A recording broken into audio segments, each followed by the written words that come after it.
सामान्य सांधेरोपण शस्त्रक्रिया आणि रोबोटिक सांधेरोपण शस्त्रक्रियेमध्ये काय फरक आहे मी कळवतो. नमस्कार, मी डॉक्टर योगेश चौधरी, सांधेरोपण शस्त्रक्रिया तज्ज्ञ आहे. 9 pulse super speciality hospital Nashik येथे. सांधेरोपण शस्त्रक्रिया सामान्य असताना त्याच्यामध्ये जो काप असतो तो गुडघ्यामध्ये मोठा असतो. तीच आपण रोबोटिक पद्धतीने केला तर तो काप छोटा पडतो आणि रोबोटिक यंत्रणेच्या मदतीने ते केलेले अचूक अलाइनमेंट त्याला आपण देता येतो.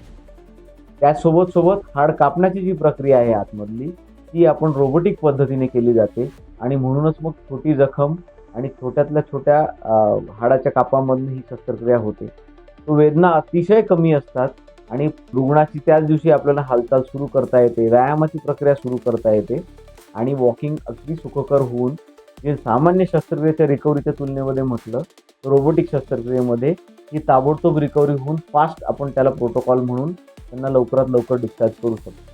तिसऱ्या दिवशी उभं राहणं, तिसऱ्या दिवशी पायऱ्या करून त्यांना आपण डिस्चार्ज करता येतो, जेव्हा की सामान्य शस्त्रक्रियेमध्ये हे किमान 5 दिवस घेतात.